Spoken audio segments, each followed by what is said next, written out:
Muito boa tarde a todos. Bem-vindos ao recomeço deste primeiro dia do Congresso.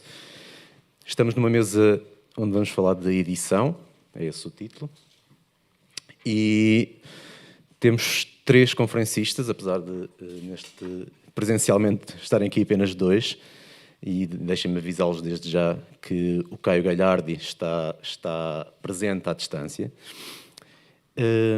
O Caio será o segundo conferencista, se não estou engano. É assim, não é? Será o segundo a falar. Eu vou fazer a apresentação à vez, portanto, vou começar por apresentar o professor Luís Fagundes Duarte, que será o primeiro conferencista a falar.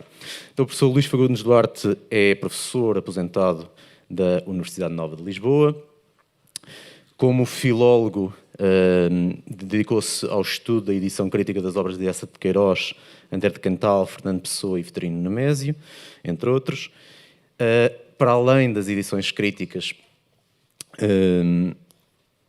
publicou também, entre outras coisas, A Fábrica dos Textos, ensaio de crítica textual acerca da Eça de Queiroz, em 1993.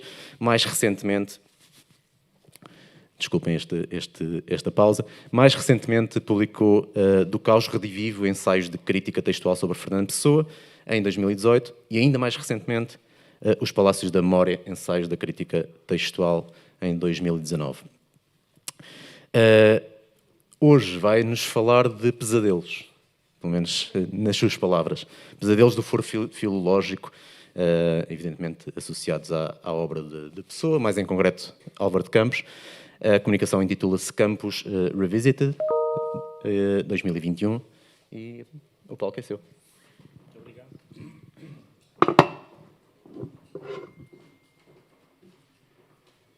Boa tarde a todos. Quero agradecer à organização o convite que me foi feito para estar aqui. É sempre um prazer. Dada a atual situação, quando o convite foi feito, eu não teria a certeza se estaria aqui ou nos Açores. Felizmente consegui estar aqui e vou, como o nosso digníssimo presidente, coordenador da mesa já disse, acho que não vou propriamente falar de pesadelos, mas que há alguma coisa, pode haver. E eu suponho que se carregar aqui passa. Começaria com uma epígrafe de Álvaro de Campos, dos poemas da Lisbon, de 1923, onde eu fui buscar o título para esta minha intervenção. E vou fazer uma espécie de prolegómenos antes de entrar propriamente no assunto. Um dos sonhos de qualquer filólogo é resolver o suplício de Sísifo. Completar a derradeira subida à colina, empurrando um calhau roliço, e depois deixar-se ficar a contemplá-lo lá no alto, enquanto, lá embaixo e pela encosta acima, a paisagem fica, enfim, sossegada. De todas as versões conhecidas do mito de Sísifo, aquela que melhor se enquadrará como metáfora nos trabalhos do filólogo que se ocupa da edição de textos problemáticos, ou dos quais não existe uma lição definitiva saída das mãos do autor, é aquela que nos deixou um escritor, enfim, de certa maneira obscuro, romano, Caio Júlio Higino, nas suas fábulas. Sísifo e Salmoneu, filhos de Eolo, eram irmãos desavindos. Certo dia, Sísifo perguntou a Apolo como é que poderia matar o irmão, que considerava o seu inimigo, tendo o Deus sugerido que a melhor maneira seria ele violar a sobrinha, ou seja, a filha de Salmoneu, chamada Tiro, e que, se daí nascessem filhos, seriam eles a vingar-se por ele. Sísifo assim procedeu, e da relação nasceram 2 crianças, que a mãe, tendo tido conhecimento da profecia, se apressou a matar. Existe uma lacuna na narrativa, neste ponto da narrativa de Higino, pelo que não sabemos o que será passado de seguida. Até que, fim da lacuna e retomado o fio da narrativa, vamos encontrar Sísifo a cumprir aquele castigo que todos tão bem conhecemos. Claro que não vou não vou cair na tentação de identificar as personagens da fábula com agentes e objetos da edição crítica, como, por exemplo, o autor podia ser o Salmoneu, o texto podia ser a tragédia de Tiro, o editor Sísifo, o critério editorial o Conselho de Apolo, a edição crítica o crime de Sísifo, ou, finalmente, a crítica da edição crítica, que seria o castigo de Sísifo. Aqui até se acrescentaria, já no campo material, e assim vinda que nem a propósito, a lacuna existente no texto, coisa que todos nós sabemos o que é. Até porque poderia passar a ideia, naturalmente exagerada, de que o editor, se e quando adota um critério editorial desadequado, seria um putativo assassino do autor e, nessa medida, autor de uma edição que seria objeto da crítica da edição crítica. Porém, muitas vezes, é o que parece. Relembremos a edição que António Sérgio fez dos sonetos de Antero de Quental, na qual desfaz a estrutura original do livro, feita pelo autor e que obedecia à cronologia da composição dos poemas, por sua vez organizados por ciclos temporais definidos por anos de barreira, para os reorganizar de acordo com o seu gosto pessoal e com aquilo que ele achava que era, e cito, a unidade espiritual de Antero, fazendo tábua rasa do que afirmou o autor da célebre carta autobiográfica a Wilhelm Storck. Está ali transcrito. Estimo este livrinho dos sonetos por acompanhar com a anotação de um diário íntimo e sem mais preocupações do que a exatidão das notas de um diário, as fases sucessivas da minha vida intelectual e sentimental. Ele forma uma espécie de autobiografia de um pensamento e como que as memórias de uma consciência. No entanto, António Sérgio diz o seguinte: além de nos parecer criticamente errónea, ela é também factualmente falsa, porquanto sabemos que não poucos sonetos não foram escritos naqueles mesmos períodos em que a edição de 86 os colocou. Ao contrário do que sustentou Oliveira Martins, a coleção dos sonetos não é biográfica nem cronologicamente cíclica. Ora, se adotássemos esta maneira de pensar e de atuar de António Sérgio, na sua encarnação de editor crítico, teríamos que rever muito do que hoje sabemos acerca da heteronímia de Fernando Pessoa, ou, se quisermos, da sua ficção. E daquele seu hábito, bastas vezes documentado, e hoje foi referido aqui, de manhã, por duas conferencistas, de datar poemas não com a data real da sua composição, mas com aquela que, por razões que ele lá sabia, melhor corresponderia aos seus objetivos e ao espírito do poema. Liberdades que ninguém poderá negar a um autor. Também não será despiciendo ter em conta que Fernando Pessoa acrescentou no seu exemplar de mão que se encontra à guarda da Casa Fernando Pessoa as datas de 32 dos 44 poemas da mensagem. Não sendo querer que ele tencionasse acrescentar as datas numa eventual reedição do livro, o facto é que, para ele, as datas eram importantes. Ou seja, não faz sentido, numa edição crítica da mensagem, passar para os poemas aquelas datas que Fernando Pessoa acrescentou no seu exemplar de mão que está na sua biblioteca privada. Agora, que para ele as datas eram importantes, eram. E agora passaríamos para o problema. Álvaro de Campos, bem que pediu, naquela primeira, e eu utilizei aquele verso da epígrafe, bem que pediu que o deixassem sozinho, mas não há maneira de lhe largarem o braço. Da sua produção poética, que na maior parte ficou inacabada ou inédita, Pessoa apenas publicou 18 poemas de Campos, o que constitui a obra poética definitiva deste heterónimo. Os sucessivos editores têm vindo a tentar construir um corpus a que gostaria de chamar definitivo, porém feito a partir de materiais que nada têm de definitivo, trabalhando-os com inegável competência técnica, mas de acordo com os seus gostos e interpretações pessoais, e provavelmente sem se perguntarem se Pessoa terá desejado alguma vez que o poeta Campos fosse da maneira como o dão. Foi isso que fez, de certa maneira, Manuel Faria Sousa, o primeiro editor crítico de Camões, e depois os editores que lhe sucederam, e que em conjunto nos deram aquilo que hoje entendemos como a poesia de Camões. Conceito e objetos já muito discutidos, mas ainda não totalmente consolidados.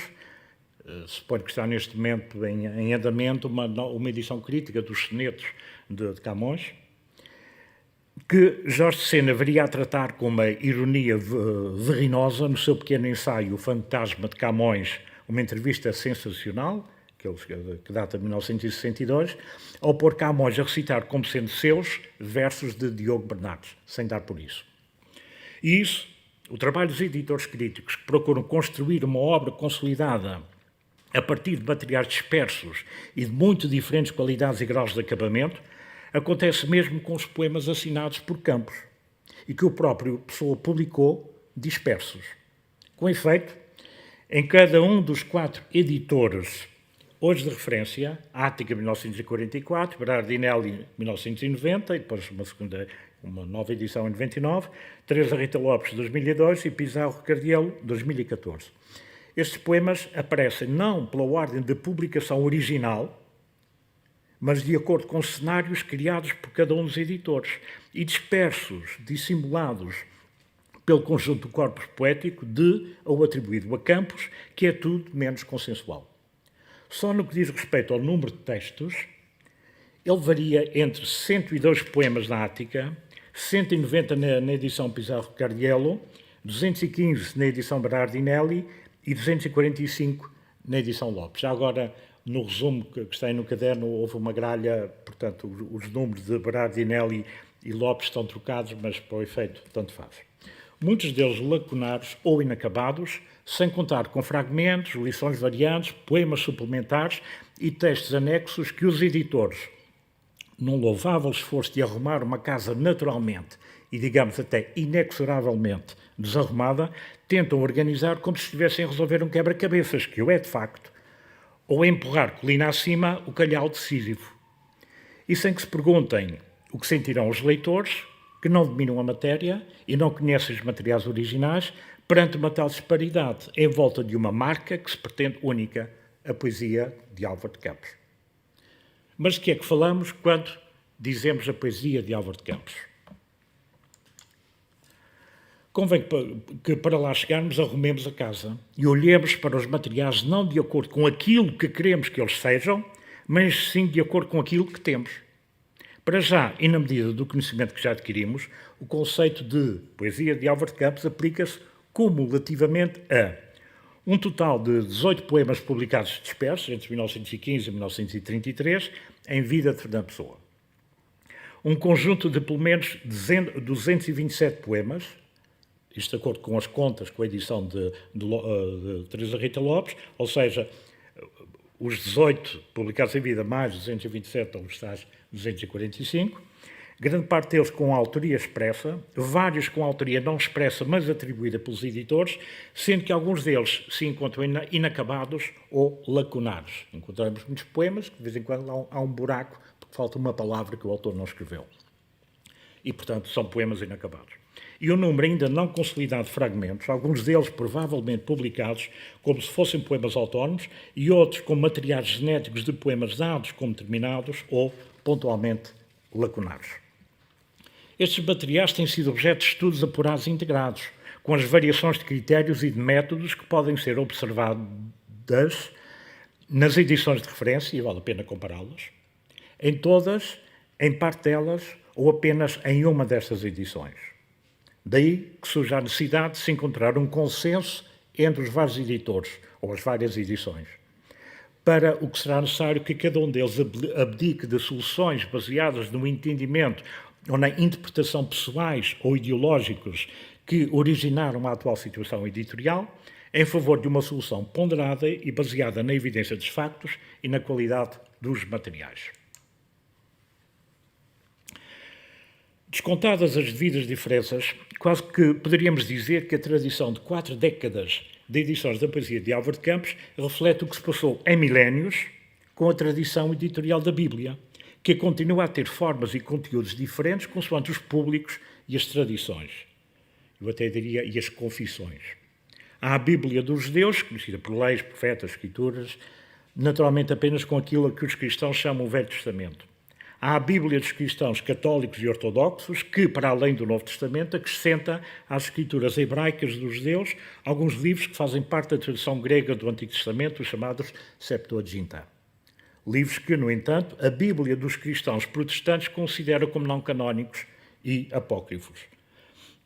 Temos assim, entre outras possíveis combinações textuais, a Bíblia dos judeus, a Bíblia dos cristãos católicos e ortodoxos e a Bíblia dos cristãos protestantes. Porém, quando falam em abstrato desta obra fundadora, todos lhe referem como sendo única. E quem não sabe, acredita. Ora, parece que estamos a caminhar para algo parecido no que diz respeito à obra poética de Campos.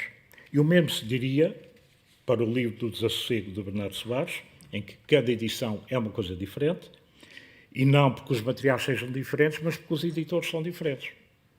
Em cuja tradição editorial, o trabalho do editor parece prevalecer sobre a obra do autor, de que, ao contrário da Bíblia, conhecemos os originais ou impressos autorizados. É assim que temos o Campos da Ática, o Campos de Cloinice Berardinelli, o Campos de Teresa Rita Lopes e agora mais recentemente o Campos de Pizarro Ricardiello.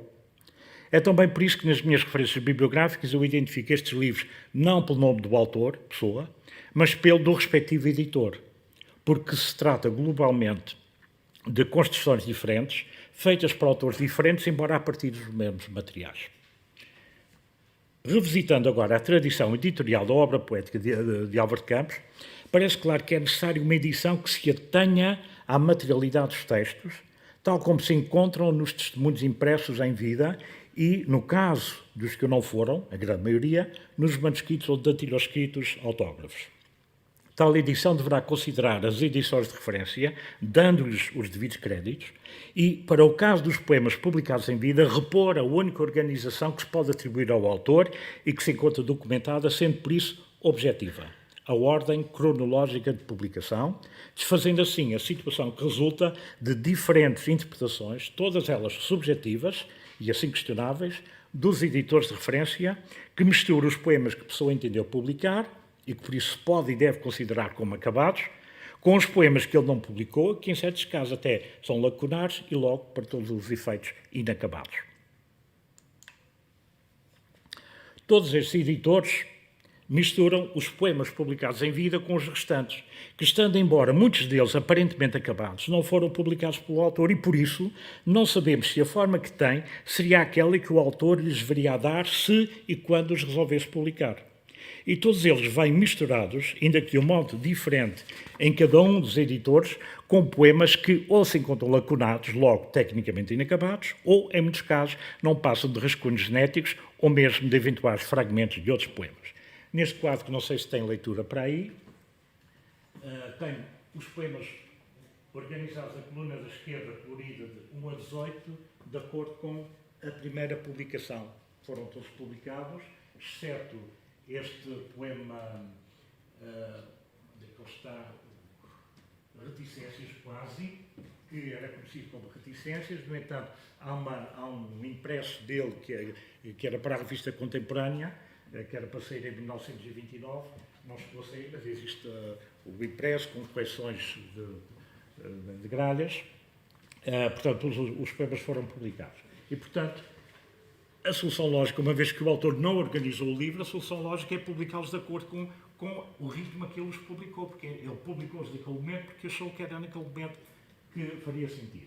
No entanto, vamos ver, tanto na edição Ática, como na edição Berardinelli, como na edição Lopes, como na edição Pizarro, a última, Cardiel, peço desculpa, nem mesmo estes poemas que têm uma informação objetiva, que é a data da publicação, estão completamente baralhados. E poderíamos dizer, bom, de facto, este poema pode, entre melhor, se estiver junto de um outro, ok. Mas sabemos que, se é esse o critério, não é critério nenhum, porque todos os editores fazem de uma maneira diferente. Agora eu pergunto, porquê é que Berardinelli põe o número 1 em número 2 e o número 4 em número 1? Ela lá dá os seus argumentos. Mas também Teresa Rita Lopes, ou Pizarro Cardiel, terão os seus argumentos para pôr na posição 3. Mas são argumentos tão variáveis em coisas tão objetivas, que são 18 poemas publicados pelo autor, porque isto? Quem que ganha com isto? E agora eu pergunto se isto se põe com a única, a parte pequeníssima da poesia de Álvaro de Campos, que tem uma informação objetiva, que é a data da publicação. Portanto, o poeta considerou que estava em condições de publicar e publicou. Porque é que as pessoas não se entendem na arrumação desses poemas?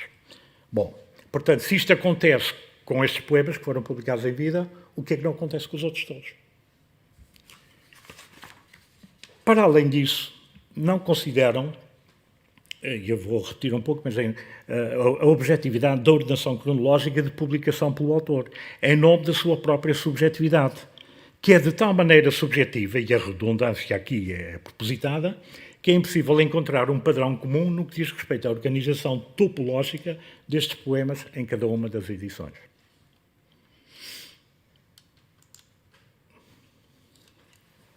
Neste cenário, é justo que se refira como bom exemplo o entendimento de Fernando Cabral Martins, que no livro que deu por título Ficções do Interlúdio, 1914-1935, dispõe pela ordem da data de publicação os poemas de Pessoa e heterónimos publicados dispersamente em vida do autor, exceto, obviamente, a mensagem. Portanto, em quer o Pessoa ortónimo, quer os heterónimos, os poemas são sempre publicados pela ordem cronológica, que é a única indicação objetiva e documentada do autor.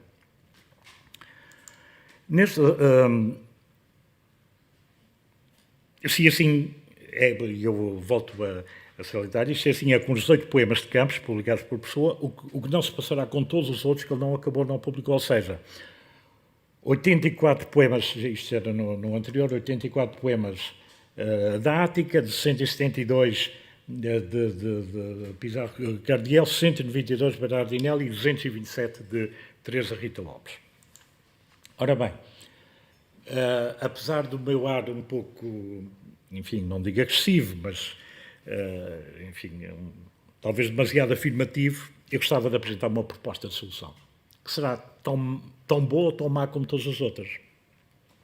Mas eu gostaria de, depois de tudo visto e ponderado, e para que deixemos que o poeta Álvaro de Campos arroje de vez à sua praia e que os sísifos que o não deixam descansar tenham, enfim, um merecido descanso, proponho que uma futura edição da poesia de Álvaro de Campos adote a seguinte estrutura. Poemas publicados em vida, poemas póstumos, poemas acabados e sem atribuição autógrafa, fragmentos soltos e depois os aparatos, e eu vou exemplificar, especificar melhor. Primeiro teríamos poemas publicados em vida, que são estes, que estão aqui, 18 poemas. Temos os impressos em que foram publicados, há apenas ali dos casos que eu em casa não consegui encontrar a imagem, mas estão ali identificados. Cá temos o reticências, que passou a ser quase com as correções de provas. E, portanto, esta é a obra poética acabada de Álvaro de Campos. Depois teríamos os poemas póstumos, que é um corpus, obviamente, a consolidar, uma vez que há toda aquela divergência que vimos entre os editores. Por acordo das edições de referência, será adotada criticamente a lição das edições de referência, quando concordantes, ou, quando discordantes, aquela que criticamente for considerada melhor. Depois fazemos outras distinções interiores. Poemas acabados, com atribuição e com data, organizados pela ordem cronológica de composição e com a lição do testemunho mais recente. Ou poemas com atribuição e sem data, organizados de acordo com um critério filológico claramente definido. Depois teríamos o segundo grupo, que seriam os poemas lacunares e inacabados, mas que têm atribuição de autor. Está lá, de alguma maneira, indicado Álvaro de Campos. Com atribuição e com data, organizados pela ordem cronológica de composição e com a lição do testemunho mais recente. E a mesma coisa com os poemas que têm atribuição, mas não têm data. E isso aí terão que ser organizados de acordo com um critério que terá que ser, obviamente, bem definido. A terceira parte seriam os poemas acabados e sem atribuição. Há muitos poemas que são atribuídos a Álvaro de Campos por critérios filológicos ou literários ou outros, não interessa, têm autoridades que os atribuem. E, portanto, esses poemas que gerem consenso, que são atribuídos criticamente por vários editores, organizados por data e se não datados de acordo com um critério filológico claramente definido. Os fragmentos soltos, identificados pelos vários editores e organizados de acordo com um critério claramente definido. Ora bem, nós pegamos, por exemplo, na passagem das horas. Há uma quantidade de fragmentos que têm a ver com a passagem das horas, qualquer leitor percebe isso. Agora, o problema é o que é que se faz a isso. São fragmentos do poema que não passaram para a versão mais completa, ou são tentativas isoladas que, entretanto, têm a ver com o mesmo universo. Bom, há ali diversas situações. Acho que é um pouco exagerado colocar esses fragmentos, por muito fortes que sejam do ponto de vista de conteúdo, do ponto de vista estético, etc., o que é fato é que são a pares de trabalho, não é? E, portanto, não podem aparecer, não devem aparecer junto com aquele trabalho que se considera acabado ou lá perto. E depois teríamos, inevitavelmente, os aparatos. Primeiro, um aparato genético, onde se reúnem as versões genéticas integrais de poemas acabados e inacabados, organizados pela ordem dos respectivos titulares. Ou seja, o poema 32, que é um determinado poema, se encontrarmos materiais genéticos desse poema, esses materiais vão aparecer no aparato genético com a numeração 32, que remetem para o poema a que dizem respeito. Do ponto de vista do leitor, e também temos que pensar no leitor, é extremamente difícil e complicado estar a ler um poema e por logo a seguir vir a versão A, B, C e D. Às vezes algumas, na passagem das horas, são muitas versões que provocam ruído num leitor comum e não adiantam nada para o estudo genético, se quiser, o estudo filológico dos textos. E, finalmente, o aparato crítico. Porquê? Aquilo que eu gostaria era de propor sentar os 4 editores à mesa. A Ática não vai entrar aqui porque a Ática é outro universo, mas as edições críticas, sentarmos à mesa e dizer, vamos fazer uma edição em que a melhor leitura de cada um de vocês vai passar a ocupar o terreno do poema e as outras, daquilo em que forem variantes, são indicadas em aparato crítico, que é assim que se faz normalmente numa edição crítica. Quando acontecer que todos leram exatamente a mesma coisa, o que acontece normalmente nos detalhes escritos e nos impressos, enfim, todos leem a mesma coisa, embora às vezes haja pequenas gralhas, mas quando se trata de manuscritos, e aqueles que conhecem os manuscritos de pessoas sabem que muitos deles são extremamente difíceis de ler, é natural que haja divergências e, portanto, pôr os editores a conversar uns com os outros e optar por uma, porque o público precisa ter não apenas o campus deste ou o campus daquele, mas aquilo que se poderia chamar de uma maneira relativamente elegante Álvaro de Campos, a poesia de Álvaro de Campos. Ou seja, as edições de referência são estas e só assim, creio, se reunirão as condições para uma edição consolidada da poesia deste heterónimo, que congrega os contributos dos diferentes editores e que passa a funcionar como referência de catálogo universal. Quando nós falamos no Opus 100 de Schubert, toda a gente sabe o que é o Opus 100 de Schubert. Quando falamos no verso 51 do livro 6 da Eneida, toda a gente sabe, seja nas edições em latim, sejam nas traduções, exatamente o texto. E agora até temos uma belíssima tradução da Eneida em que isso é possível. Vamos ao verso tal, e é esse texto, é igual em todas as edições. Nós não temos isso em Pessoa, em nenhuma Pessoa, exceto aqueles, no caso da mensagem que foi publicada em vida e como tal. Ainda ninguém se atreveu a dizer que aquela mensagem, aqueles poemas deviam ter outra ordem, como fez o António Sérgio relativamente aos sonetos de Antero de Quental. Mas, como vimos, e com todo o respeito, até alguns estão aqui presentes, mas de facto não faz sentido que uma coisa objetiva, como os poemas publicados em vida, sejam organizados de uma maneira diferente pelos editores, não por razões que tenham a ver com a vontade do autor, mas apenas porque há aí uma subjetividade. E era contra essa subjetividade que eu gostaria de apresentar aqui o meu contributo neste encontro e esperar que ao fim destes anos todos de experiência editorial pessoana, possamos encontrar condições para haver uma edição de referência. O Campos seria um bom exemplo, mas o livro do Desassossego seria outro, e o Ricardo Reis também, mas o Ricardo Reis é diferente, mas também tem essa possibilidade. E era isto. Muito obrigado a todos.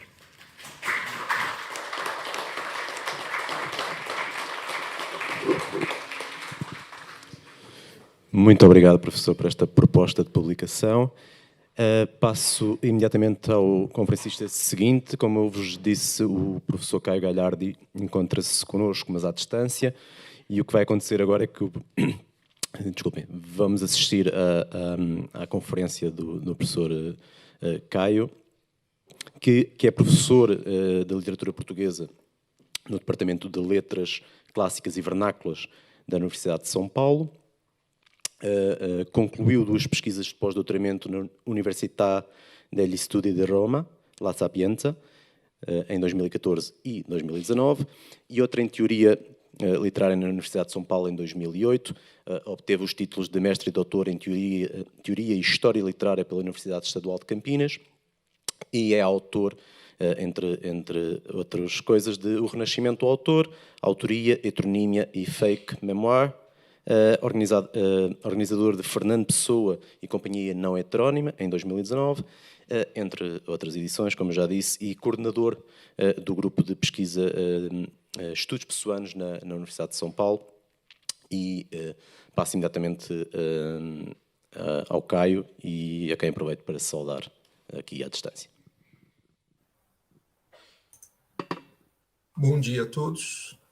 Eu sou Caio Galhardi, falo de São Paulo e resolvi gravar esse vídeo de apresentação atendendo à sugestão que me foi feita pela comissão organizadora do evento e espero com isso agilizar um pouco a logística que deve ser complicada do evento ao mesclar falas virtuais e falas presenciais. Aproveito também para agradecer ao convite que me foi feito, que atendo da melhor maneira possível. Eu vou apresentar, sem mais delongas, para tentar me ater minimamente ao tempo que me foi destinado, uma pesquisa a respeito da concepção editorial do Fernando Pessoa. Eu chamei de concepção pessoana de publicação, e que se relaciona, a meu ver, diretamente com o seu fazer poético. Vou tentar demonstrar isso aqui. O texto se chama, portanto, Ler o Gesto, a concepção pessoana de publicação. Eu vou compartilhar a minha tela para tentar tornar essa minha apresentação um pouco mais atraente, né, já que eu não posso estar com vocês nesse momento.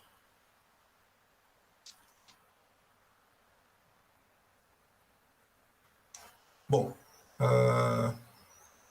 eu começo a partir do poema Impressões do Crepúsculo. Não é? Começo, portanto, do começo. Não é? Esse poema foi publicado como um díptico no número único da revista A Renascença, de 14, e que é uma publicação precursora do modernismo português. Muitas das edições subsequentes optaram por estampar as partes 1 e 2 do poema separadamente, intitulando apenas a parte 2 como Impressões do Crepúsculo. Paules de roçarem ânsias pela minha alma em ouro, lembram-se, não é? É esse o caso, por exemplo, da conhecida edição da Aguilar, da Maria Eliette Galhós. O Fernando Cabral Martins também preferiu, valendo-se de Paules como título para a parte 2, por exemplo, estampar esses poemas separadamente naquela antologia que ele preparou junto com Richard Zinnes, do Cancioneiro, não é? E essa é, afinal, uma opção legitimada pelo próprio Pessoa, que republicou Ó Sino da Minha Aldeia, ou seja, a primeira parte, como um poema autônomo, digamos, da Atena, no número 3 da Atena. Então, é uma opção absolutamente legítima. Mas eu quero retomar a publicação original, que é essa que vocês têm diante de si, porque, a meu ver, o modo como a pessoa publicou Impressões do Crepúsculo em 14 sugere um procedimento de leitura por cotejo e por contraste entre as duas formas poéticas radicalmente discrepantes que compõem o poema. A primeira, como vocês podem ver, né, que a gente pode intitular de Ó Sino da Minha Aldeia, o primeiro verso, na verdade, é escrita em redondilha maior, apresenta rimas nos versos pares e é um poema agrupado em 4 quadras, ou seja, essa é uma concepção, é uma composição, digamos assim, que herda aquele gosto garrido nessa imagem símbolo do sino, né? Ó sino da minha aldeia, dolente na tarde calma, cada tua badalada soa dentro da minha alma. A gente percebe qual é o gosto, qual é o tom desse poema, né? E que se relaciona com a nostalgia da infância perdida. Já a segunda parte do Impressões de Crepúsculo, né? Paus de roçarem ânsias pela minha alma em ouro, é completamente diferente, né? Um poema em versos livres, que forma uma espécie de um caleidoscópio complexo de impressões, eu diria até sinestésicas, né? E é um poema que se vale amplamente de um léxico sofisticado, a própria palavra, né? Pauis, né? Vem de Paul, né? Do pântano, né? É um poema que faz associações constantes entre substantivos concretos e abstratos. Os períodos são pontuados, como vocês podem ver, por reticências e por exclamações, né? E isso tudo confere uma espécie de uma tonalidade penumbrista para esse poema, né? Quer dizer, em contraste com o Sino da Minha Aldeia, aqui fica salientado o caráter mais experimental, né, de um poema que pode ser tomado como manifesto do modernismo português. Ora, qual é o efeito gerado nessa composição em díptico, né, das Impressões de Crepúsculo? O efeito que a leitura conjunta desses poemas gera é desconcertante para o leitor, e ele produz uma imagem autoral ambígua, não é? Porque não é possível definir um perfil, né, único autoral, né? Ou seja, esses poemas sugerem leituras divergentes, até contrárias entre si. Então, é possível já dizer que logo no início, né, o Pessoa estreando em poesia em português em Portugal, né, o dualismo estrutura, digamos assim, o pensamento poético dele. O que me interessa aqui não é bem a compreensão dos poemas em si mesmos, ou do poema em si mesmo, mas é a compreensão, notem bem, do gesto em que consiste essa publicação. Há um gesto aqui que precisa ser lido. A atitude do Pessoa, nesse sentido, contribui tanto para a determinação do sentido dos poemas que são publicados ao longo da vida dele, como desenha a imagem de um jogador, eu diria, um jogador movimentando, um jogador de xadrez, né, que é uma metáfora que ele usou muito, né, movimentando as peças no tabuleiro da sua obra. Por qual outro motivo, afinal, se não guiado pela provocação irreverente, o poeta teria se lançado na sua língua numa revista modernista intitulada A Renascença, tratando não do futuro, não de auroras, tal como o título da revista sugere, afinal, né, Renascença, mas justamente tratando do seu contrário, ou seja, da infância perdida. Quer dizer, o que ele buscaria com isso? Valendo-se de um tom, eu diria, inesperadamente nostálgico, o Pessoa estampava já no título desse conjunto, né, um substantivo destoante com o nome da revista, Crepúsculo. Crepúsculo contrasta com Renascença. Esse gesto, na verdade, poderia ser um gesto acidental, não fosse, na verdade, a recorrência dele ao longo das publicações realizadas pelo escritor. Vamos ao caso da revista Portugal Futurista, A Casa Branca na Preta, Episódios da Múmia e Ficções de Interlúdio. Notem, A Casa Branca na Preta, um poema de 17, portanto, né, assinado como Fernando Pessoa, nos apresenta um sujeito fendido, um sujeito voltado para as próprias sensações em desalinho e para a impressão vaga provocada pelo contraste entre as naus que seguiram viagem, pintadas num quadro diante de si, e a Casa Branca, que é entrevista por ele pela janela, mas imediatamente convertida num espaço imaginário que é recomposto pelo eu lírico de olhos fechados. A felicidade é um sentimento projetado para um lugar onde o eu lírico não pode estar. Ela está sempre do lado de lá. O poema, que nada contém daquela corrente vanguardista demolidora criada por Marinetti, cooptada, irônica e momentaneamente por Álvaro de Campos, foi publicado no suplemento Futurismo do jornal O Heraldo.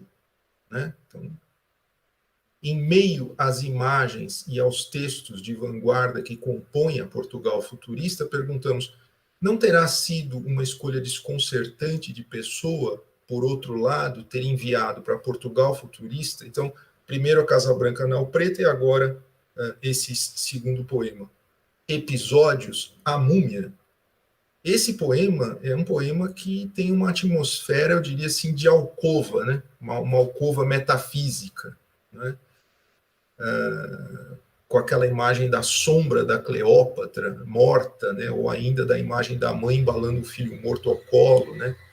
Quando a gente folheia as páginas da Portugal Futurista, né? Folhear é modo de dizer, né? Porque eu consultei online sempre a revista. Essa impressão de deslocamento do poema ali é inevitável, né? Ou seja, o que o Episódios A Múmia tem a ver com a velocidade, com o simultaneísmo, com a força, com os automóveis, com os transatlânticos, com os aeroplanos do Marinetti? Nada. O mesmo se poderá afirmar a respeito da série Ficções de Interlúdio, publicada na sequência. Marinetti, quando defende em seu manifesto, que é reproduzido, aliás, na revista, né? O manifesto dele que é de 13, né? Mas é traduzido, né? Quando ele defende a decomposição solene de todos os protótipos usados de Belo, é uma expressão dele, desaprovaria esse poema Ficções de Interlúdio. Como assim? Basta, para comprovar isso, reparar que a palavra pleninúnio, que é uma palavra que intitula a parte 1 de Ficções de Interlúdio, significa lua cheia, uma palavra muito incomum, né, no Brasil. Essa palavra produz uma contradição interna à revista com uma passagem do próprio manifesto do Marinetti, né? Há uma passagem desse manifesto que diz assim: os espetáculos de café-concerto ao ar livre nas terraças dos cassinos oferecem a mais divertida das batalhas entre o luar espasmódico incomodadíssimo com todos os seus infinitos desesperos e a luz elétrica que saltita brutalmente nos falsos bijus, as carnes exibicionistas, le tutu chatoyant de Dances, e o carmim berrante dos lábios. Sem esforço, a luz elétrica sai vencedora da luta e o luar enfermo e decadente é derrotado completamente. Então ele imagina, né, dramaticamente um embate entre o luar e a luz elétrica vence. Mas o poema do Pessoa, parte 1, é justamente o luar, percebe? Então eu pergunto, quem, na verdade, saiu vencedor, né? A Leila Perrone Moisés, num estudo que eu acho indispensável a respeito do tema, né, o futurismo saudosista de Fernando Pessoa, afirma que o ultimátum que Álvaro de Campos, melhor dizendo, publica na Portugal Futurista, está um passo além de toda a revista, porque ele, no fundo, contesta o futurismo, né? Ela vai dizer assim: uma simples leitura da contribuição de Pessoa a Portugal Futurista mostra que, para dizer o mínimo, a adesão do poeta ao movimento é estranha. Os poemas que o ortônimo aí publica não só parecem inoportunos, como têm ares de verdadeira sabotagem da proposta da revista. Antes dela, o Eduardo Lourenço, no Fernando Pessoa Revisitado, já havia chamado a atenção para um caráter negativo, né, e da ode triunfal, para uma espécie de exaltação fingida do Álvaro de Campos. Ele afirma o seguinte: com uma ingenuidade que espanta, repete-se que esse primeiro Álvaro de Campos é o cantor da máquina, da eletricidade e outras realidades concretas, encarnações não duvidosas do momento. Mais certeiro e justo seria escrever que é o seu descantor, se a palavra existisse. Ou seja, eu acho que não é exagero afirmar que o futurismo foi um dos alvos prediletos da irreverência de Fernando Pessoa. Nessa pesquisa que eu realizei, eu passei por todos os poemas publicados na revista Contemporânea, e eu não vou me aprofundar nisso agora, nem vou tratar disso agora por uma questão de tempo, mas eu quero apenas indicar que esses poemas se articulam com a noção de contemporâneo por contraste. É o caso de Natal, de Rubaiá, do Menino da Sua Mãe, essa obra-prima, não é? Do soneto já antigo, vejam como tudo aponta um pouco para o passado, né? Ou, por exemplo, Lisbon Revista de 23 e de 26, não é? Quer dizer, tudo parece tão pouco contemporâneo. De forma mais explícita, eu acho que o movimento no tabuleiro do Pessoa mais irreverente talvez tenha sido a publicação do poema Anti-Gazetilha, em 26, que é uma publicação, assim, digamos, das mais provocativas, né, no jornal Sol, né, na medida em que justamente a seção do jornal que publica o poema se intitula Gazetilha. Né? Então, e vejam como o acaso, inclusive, contemplou com uma manchete espirituosa ao pé do poema essa associação. Né? Então, a gente tem aqui Vida Associativa, União dos Interesses, né? O que vai ser publicado logo abaixo, e é justo essa relação curiosamente estabelecida entre a Gazetilha e o poema que Pessoa parece explorar. Né? Mas eu salto, digamos assim, essas análises que, porventura, se houver alguém interessado, poderá ler quando o texto for publicado, né? Um texto bem mais longo do que eu posso apresentar aqui, mas eu gostaria de me ater mais à revista Presença, aos casos, digamos assim, se eu puder chamar, né, de autopsicografia, de 31, e do poema Isto, de 33. Porque me parece que foi na Presença que a pessoa deu o seu cheque-mate, né? Notem que existe uma discrepância enorme entre o ideário presencista e a poética pessoana, mas essa discrepância não foi um obstáculo que impediu um montante das publicações do Pessoa na revista, né? É até surpreendente isso. Logo, a primeira contribuição do Pessoa, que na verdade é uma contribuição do Álvaro de Campos, né? É o texto intitulado Ambiente, é um disparate em relação ao ideário exposto pelo Pessoa. O Campos diz: toda emoção verdadeira, vejam lá, é mentira na inteligência, pois não se dá nela. Toda emoção verdadeira tem, portanto, uma expressão falsa. Exprimir-se é dizer o que não se sente. E ele arremata o texto com essa afirmação axiomática: fingir é conhecer-se. Esse é um texto muito conhecido, não é? Mas nem sempre se lembra que esse texto foi publicado na Presença, né? no ano de fundação da revista, em 27, pouco depois, portanto, do Régio ter escrito o seu texto Literatura Viva. Né? Esse texto do Régio, né, digamos assim, nos faz supor que o Régio talvez tenha torcido o nariz, eu não sei se em Portugal se usa essa expressão, né, mas tenha ficado contrariado, né, com essas convicções tão cortantes, né, no texto de estreia do Álvaro de Campos, né, porque é justamente contra a autoconsciência que o Régio acaba se colocando, né, nesse texto Literatura Viva. Ele vai dizer que o artista moderno, ao buscar uma expressão direta, simples, ingênua, né, ao mostrar consciência dessa busca, né, acaba produzindo o que para ele seria assim uma contradição. Então ele vai dizer: ora, ser conscientemente ingênuo, simples, direto, já é complicar-se. A complicação que julgo vir na arte moderna pode, pois, tomar aparências de pouca sinceridade. Esse é o problema, né? Não ser sincero. O lirismo e a ironia, o abandono e a atitude, o subconsciente e a razão emaranham-se na arte de vários mestres contemporâneos. Ora, é curioso que essas características que o Régio elenca a título, eu diria, depreciativo para identificar o artista moderno, compõe, na verdade, o que seria o esteio da poética pessoana, ou seja, o que a pessoa propõe, simplificadamente falando, é justamente a fusão desses opostos, ou seja, um lirismo irônico, uma atitude indiferente. E uma intelectualização da emoção, não é? Então, veja, o que o Régio pensava, né, ele pensava que o verdadeiro papel do crítico diante dessa, para ele, né, dessa confusão irremediável, seria separar, seria discernir os simuladores dos criadores autênticos, né? E é muito curioso que essa palavra, né, em tom de censura, simulador, né, ecoa um pouco a palavra fingidor. Quando a pessoa envia, portanto, autopsicografia para a direção da presença, né, e o poema vai sair em novembro de 32, já existem movimentos que antecedem esse movimento nessa partida editorial que ele propõe ao José Régio, né, discretamente.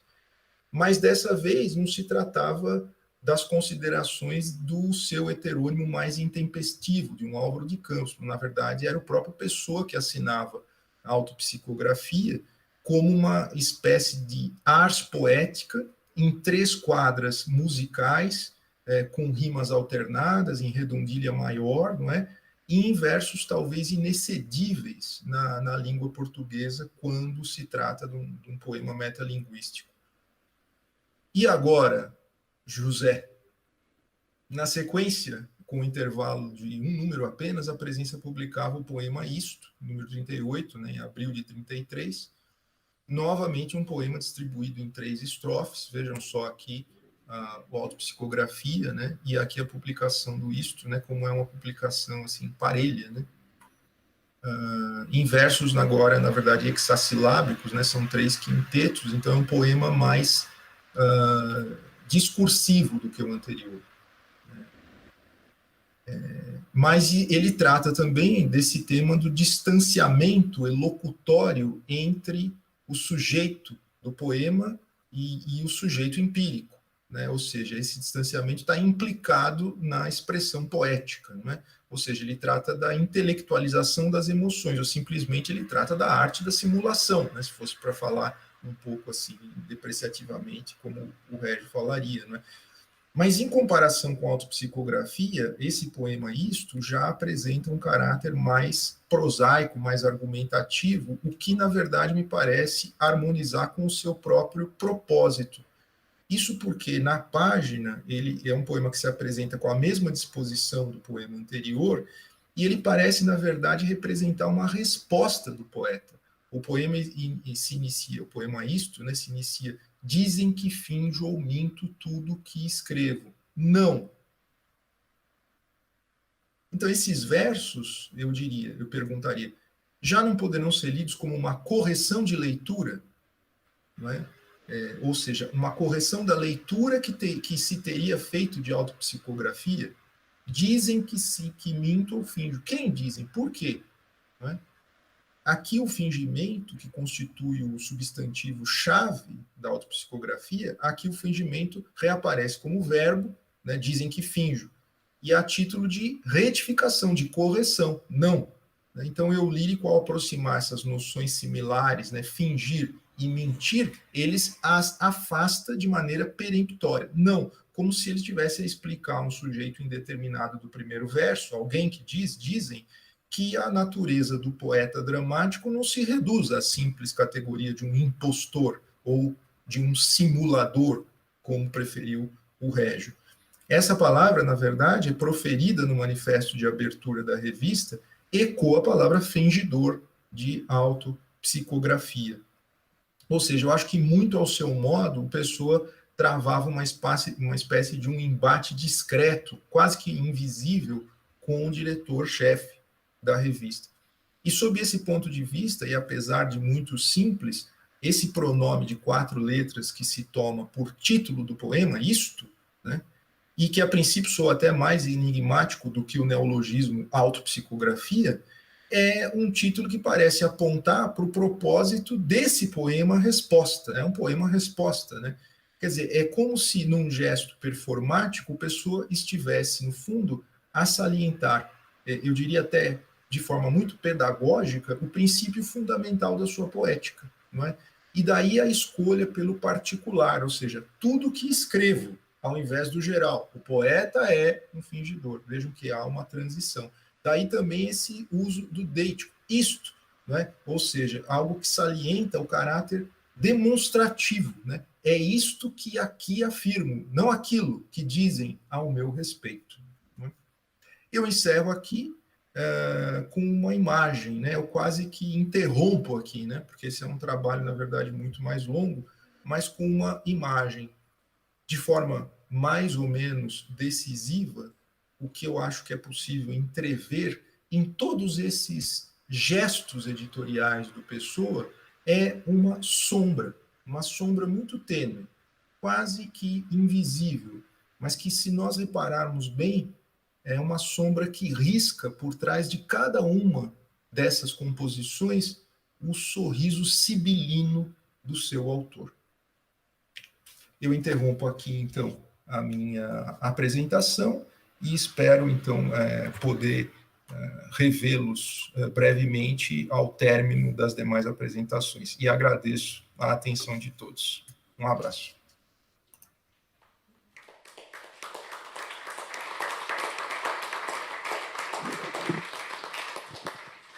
Muito obrigado ao Caio por esta apresentação extraordinária e por mostrar como o gesto autoral de publicação do Pessoa se parece subordinar sempre à mesma ideia de fazer pouco daquilo das revistas ou daquilo contra o qual está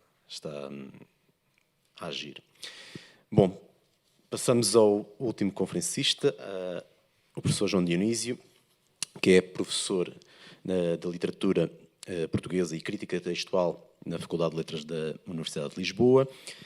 As suas publicações mais recentes são Agora Entra no Vento, tradução e gênese na obra de M.S. Lourenço, de 2020, e a edição de Fernando Pessoa, 20 anos de poesia ortónima, o primeiro volume, 1915-1920, também de 2020. Em breve, a Imprensa Nacional publicará Doença Bibliográfica, um seu livro de ensaios sobre espólio e edição da obra pessoana e de outros escritores. E hoje vem-nos falar da gênese, assim mesmo, gênesis no plural da mensagem, numa conferência intitulada precisamente Gênesis da Mensagem. Muito boa tarde. Em primeiro lugar, o agradecimento devido a Clara Riso, à comissão organizadora, à apresentação do meu colega Nuno Amado e a saúdo todos os presentes e passo a esta apresentação. A observação de que mensagem apresenta todos os sinais da ordem que desconsola candidatos a editores é verdadeira. É verdadeira na medida em que os elementos e a organização desta obra foram inteiramente fixados por Fernando Pessoa. Mais ainda, como José Barreto demonstrou, a própria materialidade do livro vindo a lume em 1934, com uma distribuição pelas páginas arrastadamente espaçada, que procurava ir ao encontro do regulamento do Prémio Antero de Quental, não deixou de ser controlada pelo autor. Os candidatos a editores ficariam assim desconsolados, porque, por uma vez, Pessoa teria levado tudo até ao fim.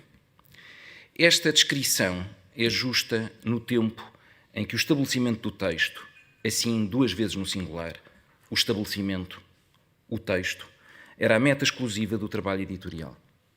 Quando muito, essa é hoje apenas uma finalidade entre várias, decorrentes, a maior parte delas, de uma valorização do que pode ser chamado o texto plural. Sob este paradigma, para o qual contribuiu decisivamente, mas não só, a crítica genética, a gênese textual tem concitado a atenção de muitos investigadores e, entre eles, vários estudiosos pessoanos. A análise das diferentes configurações por que passa a elaboração de uma obra literária adota três eixos fundamentais. A exogênese, relativa à incorporação mais ou menos modificada de elementos provenientes de outros autores na escrita do texto. A endogênese, correspondente ao trabalho sobre elementos propriamente autorais até ao momento da publicação. E, por fim, a epigênese, respeitante à revisão autoral realizada sobre a versão publicada. O que apresentarei de seguida é uma espécie de revisão de matéria e visita breve a mensagem de acordo com estas categorias. E começo pela última. É por causa de questões suscitadas pela epigênese que mesmo os adeptos da edição de texto único não entendem que mensagem prescreva um procedimento editorial indiscutível.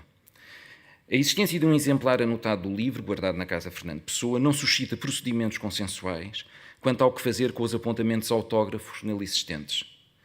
Não que estes apontamentos tenham um peso imponente na revisão do estabelecimento do texto. Não têm.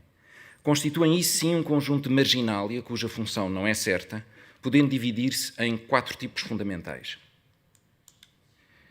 Acrescento da referência à data. Em vários poemas deste exemplar, como em O dos Castelos, a data foi adicionada em baixo à direita. Como este gesto não foi aplicado a todos os textos de mensagem, a falta de sistematicidade parece ter sido interpretada como um indício de que estes acrescentos não têm função paratextual e muito menos textual, desempenhando antes um papel arquivístico que não é possível perfilar completamente. Segundo caso, acrescentos marginais de alternativas ao texto impresso. Como ocorre em várias outras composições de Pessoa, a introdução de uma outra possibilidade redacional nem sempre é acompanhada pelo cancelamento de texto, apenas assinalado por marcas que, reproduzidas ao lado, delimitam o possível substituído e o possível substituto. É o que se verifica em Dom Pedro, regente de Portugal. Quem concede primazia à última variante encontra aqui um guião satisfatório para realizar a substituição. Quem não pensa assim não vê necessariamente que haja guião.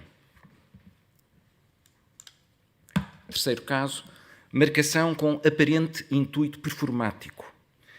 De acordo com este tipo de intervenção, são adicionados sinais que ajudam a fixar não o texto impresso, mas a sua leitura. Assim, os 2 pontos inseridos no poema A Última Nau, antes de Dom Sebastião, não parecem destinar-se a fazer parte do texto, mas a assinalar uma pausa. E a pausa, de resto também marcada pelo sublinhado da palavra rei, tem densidade semântica. A orientação de leitura não é no sentido de se tomar a expressão como restritiva, El Rei Dom Sebastião, antes enquanto antonomásia de caráter explicativo. El Rei, Dom Sebastião. Adicionalmente, noutro ponto do texto, o traço vertical impediria a silabação lá, em sol asiago, e em contrapartida, o pequeno traço côncavo no verso seguinte indicaria sinerse, não de ânsia, mas sim de ânsia. De novo, não se afigura que estas marcações tenham papel editorial. Entro, enfim, no 4º tipo de anotação, aquele cuja função editorial é mais consensualmente admitida. Trata-se das notas que incluem alguma forma de cancelamento de texto impresso, havendo ou não algum elemento que o substitua. No caso de Dom Sebastião, rei de Portugal, encontramos um exemplo na redução do pronome interrogativo, permitindo a paridade silábica com o 3º verso da estrofe 1. Ainda assim, estas correções evidentes suscitam a pergunta sobre o seu estatuto. Constituem uma instrução para edições futuras ou um ato privado sem consequências públicas intencionadas? Estes 4 tipos de anotação ilustram o que aconteceu em data incerta depois de outubro de 1934. E antes? Antes, podemos encontrar versões publicadas de vários dos poemas que foram incluídos em mensagem. Versões no sentido forte em que os antecedentes dos poemas inseridos no livro de 1934 têm a mesma extensão, a mesma estrutura estrófica, o mesmo dispositivo rimático, coincidindo também a maior parte das palavras. Algumas palavras, entretanto, variam, mesmo aquelas que podem desempenhar papel de identificador, como as do título. Observamo-lo, por exemplo, no antecedente de Dom Fernando, infante de Portugal, de que saiu uma versão na Atena com o título Gládio, dedicada a Alberto da Costa Dias. De resto, além de variação ocasional na pontuação, as mudanças no corpo do texto estão circunscritas a 2 passos, em extensão pouco maiores do que o que foi registado acerca das anotações no exemplar privado de mensagem. Honra substitui gênio no verso 3 e grandeza toma o lugar de justiça no verso 9. Tanto no caso da revisão do livro da parceria António Maria Pereira, como no da revisão das versões esparsas antes publicadas, estamos perante fenómenos epigenéticos mais ou menos documentados. Outra dimensão, a endogênese, pode ser observada em escritos que não chegaram a vir a lume e mostram de maneira menos cirúrgica a criação pessoana. Para o poema que acaba por ser intitulado Dona Tareja, dispomos de uma folha ocupada por 2 estrofes, escritas em momentos diferenciados, uma das quais foi aproveitada ipsis verbis para o remate da composição em mensagem. A estrutura estrófica está desde cedo definida, mas o número de estrofes não, e claro, menos definido ainda está o texto propriamente dito. No documento em causa, da estrofe escrita em primeiro lugar, vai ser aproveitado apenas o verso inicial, embora com transformações dignas de registro. O vocativo Mãe de Portugal é duplicado na catacrese mais pomposa Mãe de Reinos e Avó de Impérios. A litote não durmas ocasiona o imperativo direto vela, seguido por um nós que tem ressonâncias oracionais da Ave Maria. Das 4 estrofes finais de Dona Tareja, uma está, portanto, plenamente formada desde cedo, outra encontra-se em formação, havendo ainda 2 unidades estróficas, de início, ausentes. Uma que faz de Tareja o equivalente à loba que alimenta Rómulo e Remo na Eneida de Virgílio, teu seio Augusto amamentou, e a outra que determina a necessidade de uma prece regeneradora, o homem que foi teu menino, envelheceu. Tendo em conta os 3 casos observados até agora na comparação entre textos que saíram em mensagem e outros que com eles se relacionam, imagine-se uma régua com 3 pontos. Num ponto extremo, a régua permite assinalar pequenas diferenças que não atingem mais do que uma palavra. É a variação inscrita no exemplar conservado na Casa Pessoa. No outro ponto, serve para verificarmos a existência de variação mais ampla, mas englobada num texto reconhecivelmente o mesmo. É o caso do poema Dom Fernando Infante de Portugal. Noutro ponto ainda, ajuda a perceber texto comum bem mais diminuto, mas suficiente ainda assim para ser associado à gênese de mensagem, conforme acabamos de ver com o poema Dona Tareja. Deste ponto em diante, o que temos pede maior apuro crítico no estabelecimento do vínculo, sendo por isso mais exigente quanto ao modo como se caracteriza a relação genética entre outros textos e aqueles acolhidos no volume de 1934.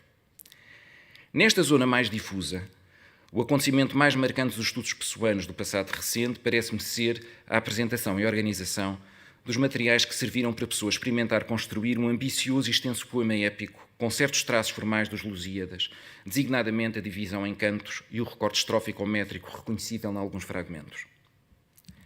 De acordo com o estudo a este respeito de Pizarro, Pitela, Barbosa e Sousa, a experiência intitulou-se Portugal e desenvolveu-se em diferentes períodos. 1910, 1913 e talvez se possa somar 1918, se acrescentar ao corpus tomado em conta no estudo um fragmento destinado ao Conde de 3. Apesar de o título Portugal vir a ser considerado mais tarde para o ciclo Mensagem, há diferenças significativas entre os 2 projetos. Intenção de forma fixa naquele, forma variável neste, estrutura em cantos naquele, organização em partes sem designação própria neste, estilo frequentemente acerbo ali, solenidade estatuária aqui, referências ao tempo presente, de um lado, enquanto que do outro as alusões históricas parecem não ir além do século XVII.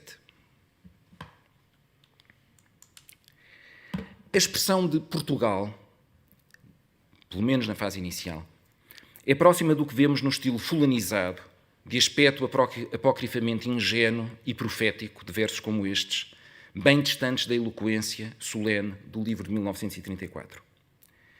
Salientadas algumas diferenças que me parecem relevantes, interessa verificar a existência de passos excepcionais que talvez antecipem certas características de mensagem, como se vê sobretudo pelo incipit Deus fez de mim seu Gládio, formulação de um rascunho de Portugal muito próxima do início do futuro poema dedicado ao infante Dom Fernando.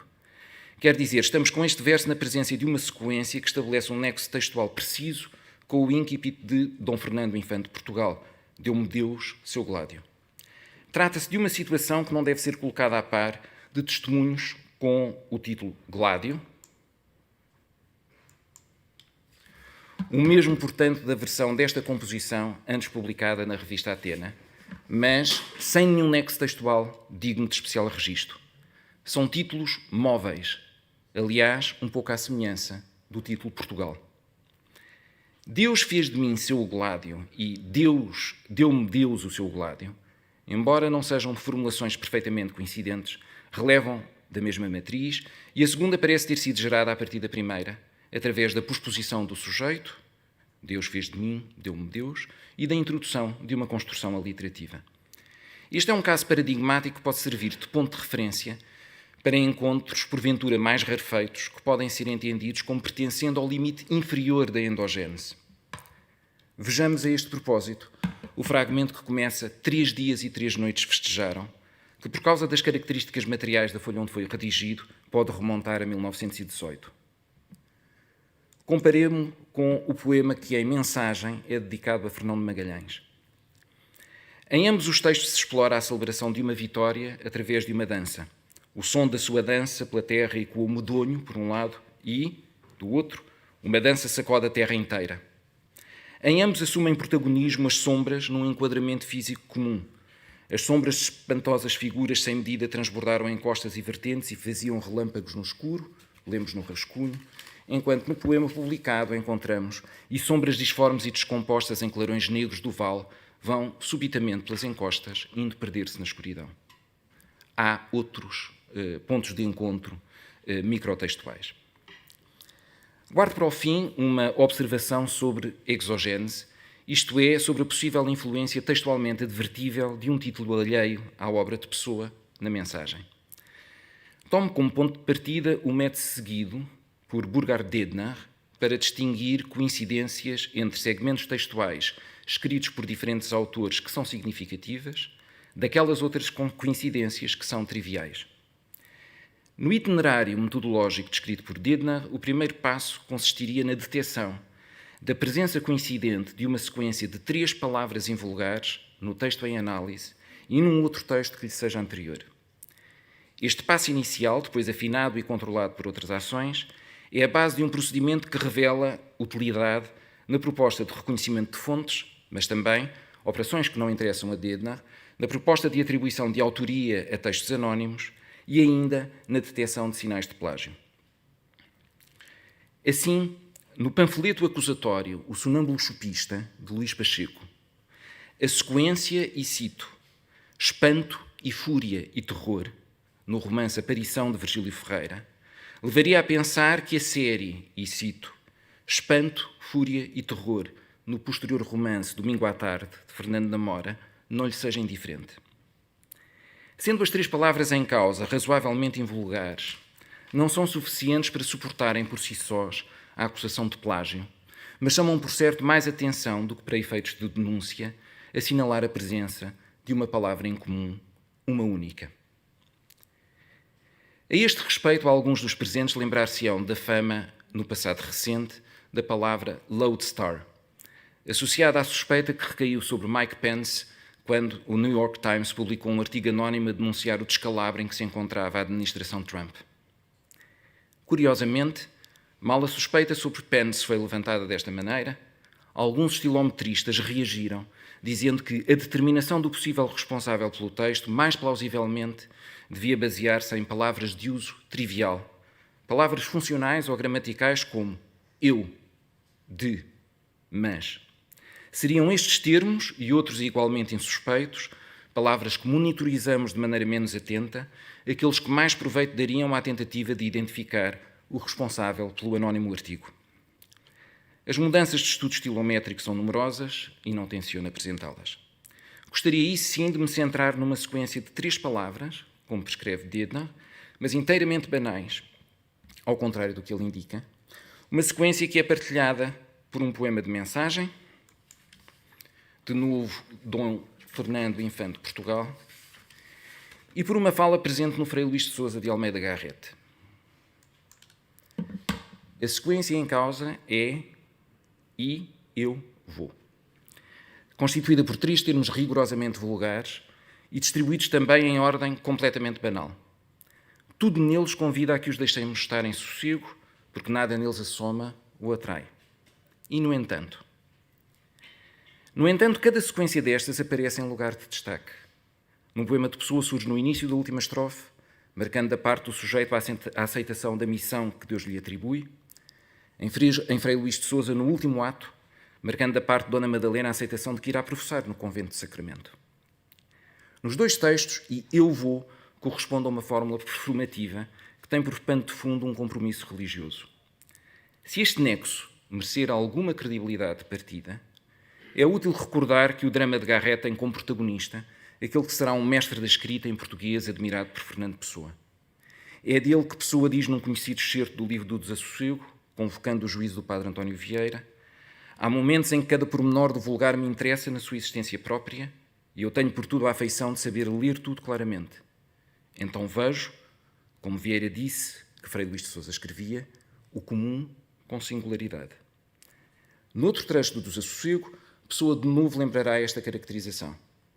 Dizia Vieira que Sousa escrevia o comum com singularidade. O louvor do padre António Vieira é nestes espaços comprimidíssimo, rezando assim por extenso na sua formulação original. E nesta parte é admirável o juízo, descrição e eloquência do autor, porque falando em matérias domésticas e familiares, como são particularmente as que se obram e executam à sombra da clausura monástica, todas refere com termos tão iguais e decentes que nem nas mais avultadas se remonta, nem nas miúdas se abate, dizendo o comum com singularidade, o semelhante sem repetição, o sabido e vulgar com grande novidade, e mostrando as coisas, como faz a luz, cada uma como é e todas com lustre. De tudo isto, Pessoa, a ter retido, retém poucas palavras, quase um mantra. O comum com singularidade. A minha hipótese para a ilustração da exogênese de mensagem é que precisamente a sequência e eu vou seja uma forma de representação do comum com singularidade. Note-se para concluir que a questão não é apenas, digamos, textual. Em mensagem não aparecem as figuras históricas do presente, noutros poemas tão louvadas como Sacadura Cabral, ou tão atacadas como conforme se vê na primeira fase do projeto Portugal, com o rei Dom Carlos a ser deprecado num rascunho em que a forma verbal herda rima com uma palavra utilizada por Eduardo Lourenço num dos seus diários. O tempo presente está reservado em mensagem para uma massa de anónimos eleitos que são interpelados de maneira especial.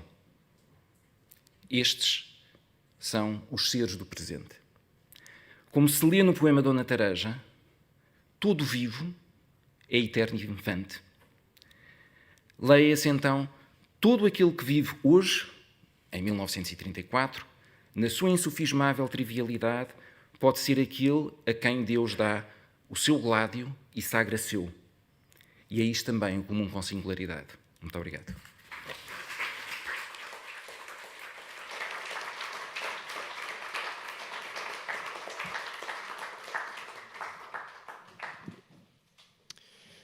Muito obrigado. Acho que toda a gente quer fazer a pergunta acerca de qual é a palavra que rima com herda.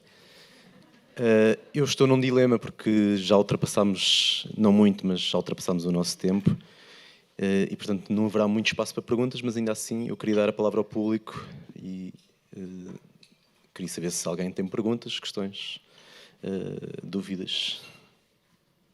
Pedro, sim.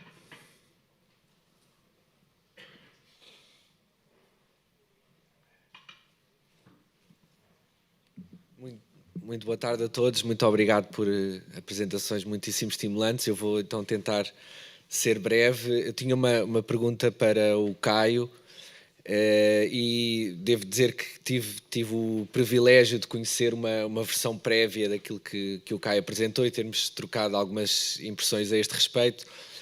Mas penso que não chegámos a falar de um caso que poderá ser particularmente importante relativamente às ideias que o Caio apresenta, que depois, posteriormente, falámos noutro contexto desse caso, que é o caso da revista Atena, que tem a particularidade de ter sido uma revista fundada pelo próprio Pessoa e em que habitualmente vemos habitualmente como o contexto ideal para a inclusão dos poemas de Reis e Caeiro, no sentido em que é uma revista que se apresenta com um propósito de recuperação de ideais clássicos e que, portanto, daria o ambiente adequado para a publicação desses poemas. Por outro lado, há um debate muito interessante que se trava nas páginas da revista, que não é imediatamente visível, mas que uma leitura atenta torna visível, entre o texto da apresentação da revista por parte de Pessoa, em que alguns desses ideais de inspiração clássica são mencionados, e o texto mais conhecido de Campos, apontamentos para uma estética não aristotélica, que parece ir contra os próprios propósitos programáticos da revista e, nesta linha, fazer precisamente, parece-me, aquilo que o Caio apontou, portanto, uma ideia de oposição irónica, polémica, face aos próprios propósitos da revista, sendo que aqui há a particularidade de ser uma revista fundada pelo próprio Pessoa, o que não acontece nas revistas que o Caio mencionou. Portanto, não sei o que é que lhe merece, o que é que considera importante pensar a esse respeito, sendo que uma ideia imediata seria que os poemas de Ricardo Reis talvez tenham uma inserção no próprio âmbito programático da revista, assim como o próprio texto introdutório de Pessoa, e que aqui o movimento irónico seria principalmente representado por Campos, eventualmente podendo-se situar também nos próprios poemas de Queiro, que são mencionados por Campos como representantes dessa estética não aristotélica. A minha pergunta é se concorda com estas observações e se veria, se poderia retirar daí, de um ponto de vista mais genérico, a ideia de que há um movimento, que há movimentos paralelos, ou seja, que há alguns movimentos de publicação de Pessoa que vão mais no sentido do reforço da índole programática de determinada revista, paralelamente a outros que se situam numa oposição irónica a esses propósitos, ou se ainda assim colocaria o seu acento principalmente nessa questão da oposição irónica, polémica, que me parece realmente muito, muito interessante. Eu quis ser breve e não consegui, mas passo então a palavra. Muito obrigado a todos.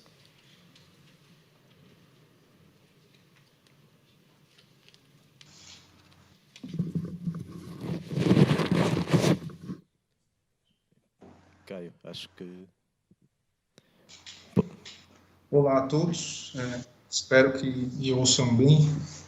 Eu gostaria de estar presente aí para rever muitos amigos, o Nuno, e especialmente para poder conhecer pessoalmente o professor Luiz Fagundes Duarte e o professor João Dionísio, com quem muito aprendi pelos trabalhos seus que li até hoje e que teria muito mais a aprender numa conversa pessoal. Então, fico feliz, mas ao mesmo tempo fico triste por não poder estar aí agora. Vejo o auditório onde estive há 4 anos e que me traz sempre grandes recordações.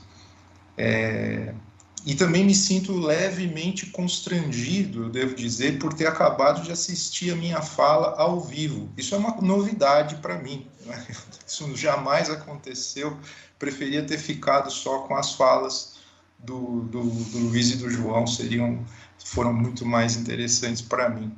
Eu não discuti nessa minha apresentação, eu não estive dentro, digamos, do mesmo escopo de discussão, né? Porque eu não discuti as edições do Pessoa ou como se editar o Pessoa, mas sim eu discuti um aspecto das suas publicações em vida, das suas publicações em revista ou em diários, né, ou em jornais, né, como a gente disse. E mais precisamente o que eu procurei discutir foi o propósito que guiou essas publicações, né, que eu chamei de um gesto editorial. Então esse é um olhar, eu diria que eminentemente interpretativo, e o que eu busquei foi recuperar o contexto original dessas publicações, né, para ler a interação que existe, digamos, entre esse gesto e o próprio veículo, né, e, portanto, se produz aí uma espécie de segunda camada de sentido. O Nuno, de forma muito espirituosa, né, chamou atenção, digamos assim, para o pouco caso, digamos, que o Pessoa fez dessas publicações, embora nem sempre tenha sido assim, mas eu, de fato, salientei esse aspecto que o Pedro conhece bem por ter sido leitor do texto. Aliás, foi o único leitor desse texto até agora, né? Um texto inédito, e eu muito agradeço ao Pedro, inclusive, pela revisão e pelos comentários que fez a esse respeito.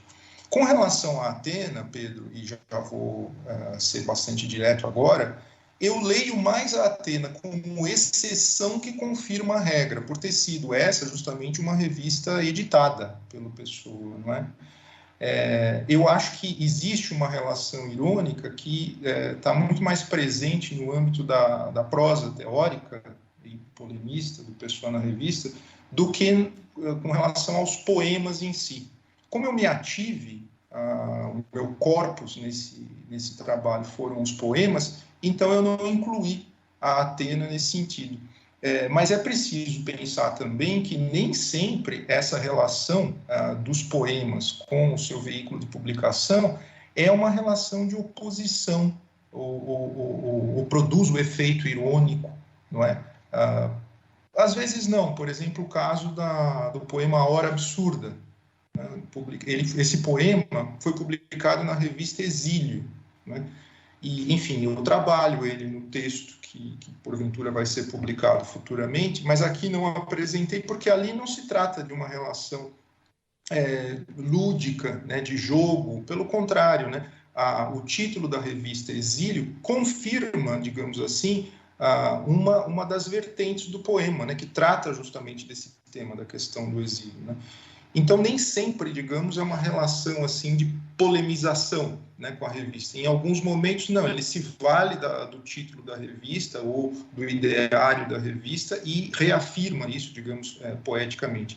Mas me parece que, dentre as múltiplas maneiras de publicação, essa, né, que estabelece uma relação irônica, né, de contraposição, é aquela que marca, por assim dizer, o gesto pessoano, né, que traz a marca pessoana nessas publicações. Então, eu deixei a Atena um pouco de fora, justamente por não confirmar tanto isso. Mas agora você acende uma luzinha, eu vou rever essa visão, porque eu acho que o Pedro traz assim uma ideia para que eu revisite um pouco esses poemas. Então, eu te agradeço, Pedro. Eu agora tenho que pedir autorização para perguntar se temos mais algum tempo para mais alguma pergunta, sim? 5 minutos? Então, Richard. Muito obrigado. Gostava de perguntar ao Luís, bom, com essa ideia de uma edição crítica, de começar por todos os poemas de Campos publicados por Pessoa, cronologicamente, ao caso de um destes poemas, que é o tal um soneto já antigo, que, como sabemos, fazia parte, publicado em 1922, mas fazia parte de um conjunto de 3 sonetos escritos em 1915. Aliás, eu penso que por isso mesmo que houve esse título ocasional, um soneto já antigo, porque é escrito havia 7 anos. Então,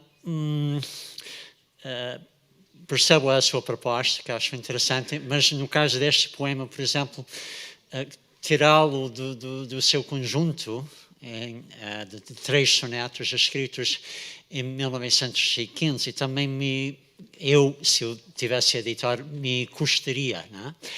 Eu pergunto, por analogia, se o Luís fizesse uma edição crítica do Alberto Queiro, como que tratarias dos poemas? Por exemplo, na revista Atena, que saíram, penso que 24 poemas do Guardador, entre os 49. E então, tu achas que seria correto publicar primeiro todos os poemas publicados por Pessoa, né? 24 do Guardador, mais tarde o poema 8º, e depois os outros? E então, queria ver essa questão em relação àquilo dos 3 sonetos de Álvaro de Campos. Obrigado. Bom, eu não sei se... eu, se tiver que escolher entre uma subjetividade do editor e uma decisão do autor, eu prefiro sempre a decisão do autor. Do ponto de vista técnico, se o autor escreveu um conjunto, 3 poemas, depois pegou num deles, separou e publicou. Eu posso perguntar porque é que ele publicou só esse e não publicou os outros. Certo? Ora bem, é uma decisão dele. Eu posso dizer, mas ele escreveu tudo no mesmo dia ou no mesmo ano. É verdade, mas quando entendeu publicar, só entendeu publicar aquilo. Isso acontece muitas vezes. Por exemplo, no caso da mensagem, e na minha edição recente da mensagem, tentei resolver isso, e respondendo à tua pergunta, tentei resolver isto da seguinte maneira. Por um lado, a mensagem é a mensagem. Portanto, os poemas que aparecem lá têm a organização que o autor lhe deu e publicou, mesmo nós sabendo que alguns desses poemas são bastante anteriores e que até, no caso do Mar Português, dos 12 poemas que constituem o Mar Português, 11 já tinham sido publicados, porque um deles foi substituído por outro, é uma questão de pormenor. Então, aí, qual é a solução a ser feita? Por um lado, manter a objetividade que nós conseguimos encontrar numa decisão do autor e respeitá-la, e depois, numa secção à parte, publicar aqueles que ele deixou prontos, por alguma razão, não entendeu publicar. Perguntas como é que eu faria? Eu faria assim. Bom, aqui no caso do Campos, que seria o exemplo concreto, na secção dos poemas acabados, mas não publicados pelo autor, apareceriam os 3 poemas, ou seja, o Soneto Já Antigo, apareceria 2 vezes na edição. Por exemplo, eu fiz isso no Antero de Quental. Por exemplo, o Antero de Quental pega no mesmo poema e republica várias vezes em livros diferentes, sem nunca negar os anteriores. E, portanto, esse poema, cada vez que é publicado, ou melhor, na edição crítica tem que aparecer publicado tantas vezes quantas aquelas que o autor publicou, porque são estruturas organizadas pelo próprio autor. Neste caso aqui, nos poemas publicados em vida, o soneto Já Antigo, aparece da sua ordem cronológica, porque ele entendeu publicá-lo assim, e depois, na secção poemas acabados, mas não publicados, portanto, poemas póstumos, aparecem outra vez os 3 poemas, só que o soneto Já Antigo, manterá o número que tem na primeira ocorrência. Eu também fiz isso na mensagem, quando faço a numeração, os poemas que já tinham sido publicados anteriormente, mantém na mensagem o número com um acrescento, A, B, etc., que tinham no seu lugar de publicação cronológica.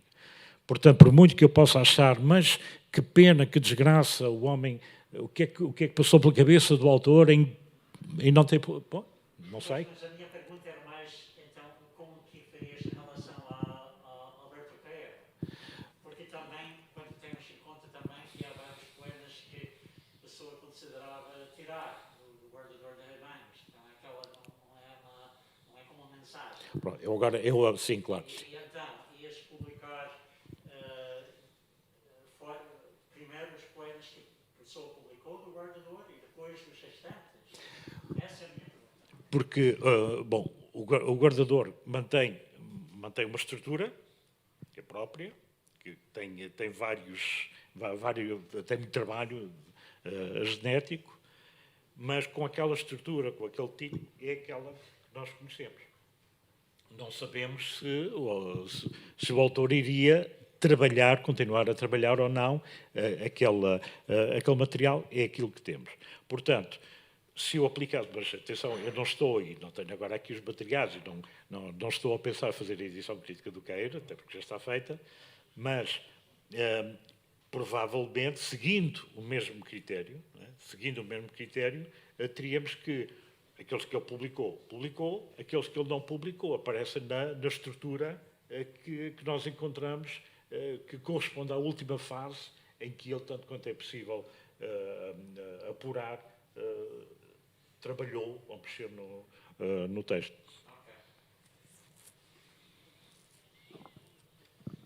E há ali mais uma pergunta.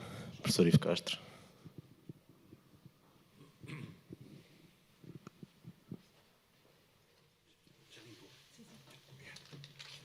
Boa tarde. Como não há tempo nenhum, eu vou falar de todos. E vou ser muito rápido. No que diz respeito ao João Dionísio, como sabe, algumas pessoas sabem que quando toca a pessoa, nós nunca estamos de acordo. E muitas das coisas que ele disse hoje, eu concordo.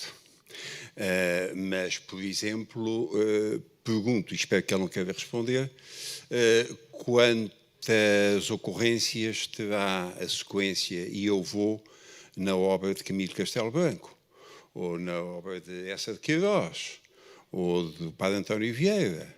Talvez existam também algumas vezes. Ele estuda Garrett, estuda Pessoa, e, portanto, tem as respostas em relação a estes autores. E nos outros? É só isso. No que respeita ao guardador, não, ao Luís Fagundes, a pergunta que me apetecia fazer há bocado já foi feita pelo Richard Zenit. A resposta, no caso do guardador, parece-me que também se impõe. O guardador é uma entidade, esteja publicada ou não esteja publicada. E, portanto, nesse caso, o formalismo da primazia ao que está publicado sobre o que não está publicado seria ultrapassado. O importante da comunicação do Luís Fagundes Duarte parece-me que está no outro ponto. É uma ficção interessantíssima a proposta que ele fez da criação de uma comissão de sábios para negociarem o texto final. É claro que não bate certo. Não deve bater certo. Mas ficou uma promessa clara no ar. Ele está interessado em fazer uma nova edição crítica de Campos. Isso ficou no ar. E depois vamos ter, então, tempo de discutir com ele as soluções todas.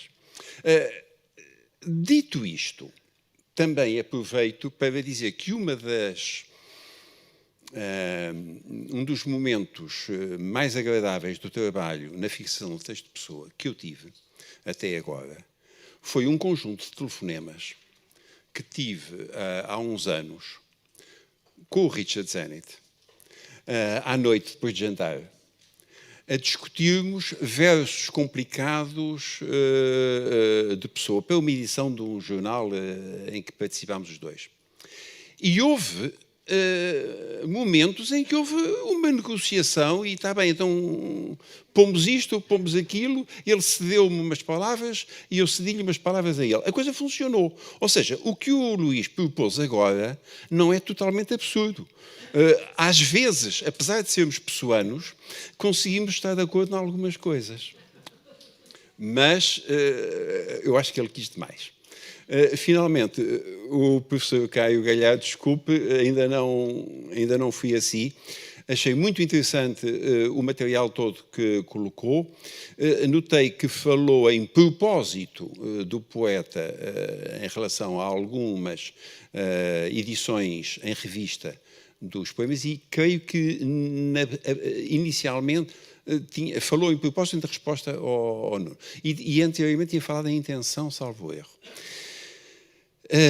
Acho que seria preciso ter a certeza de qual era o peso que o Fernando Pessoa tinha nas várias revistas e jornais em que publicou os poemas, peso de influenciar a tipografia desses poemas. Talvez recorrendo a uma história tipográfica da imprensa literária portuguesa da época, vendo quais são os estilos e as soluções habitualmente seguidas em cada revista, nos reforçasse para ter a certeza que aquelas soluções tipográficas são propósito de Pessoa e não são um hábito da revista. Lembro só que o Pessoa, apesar de ter um conhecido apego à tipografia antiga, e no tempo não estávamos como neste congresso em que há várias opções ortográficas permitidas, ele agarrava-se muito à ortografia que era anterior a 1911. Mas tem muitas publicações em que os poemas dele aparecem, e ele estava vivo, aparecem com ortografia nova. Ou seja, até nesse aspecto, ele cedia à direção da revista, ou ao tipógrafo da revista. Portanto, esclarecido o peso que ele tinha, porque sabemos que a tipografia da mensagem é obra dele. Na Atena, provavelmente, também muito. Mas nas outras revistas, será que sim, será que não? E precisamos disso para depois estar mais à vontade. Mas fora isso, o seu material é muito bonito e foi realmente, nesta tarde, um conjunto de páginas mais bonito que nós tivemos aqui. Muito obrigado.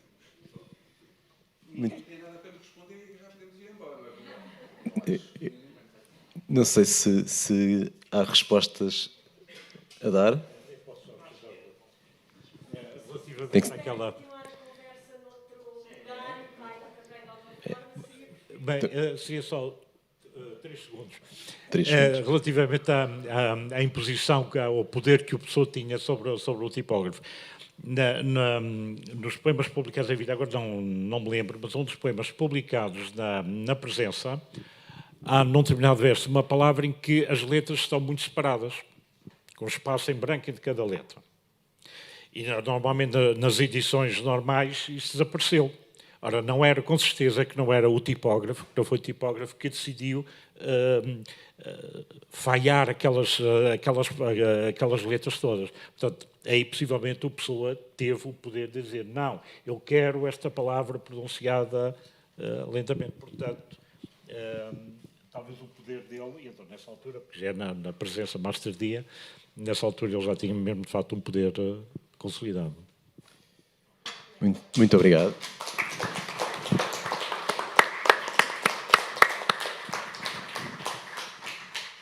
Só para finalizar, depois desta mesa extraordinária e desta moderação tão desajeitada, vamos fazer um pequeno intervalo, deve ser muito, muito curto, não é? E para esticar as pernas e voltamos já a seguir. Até já.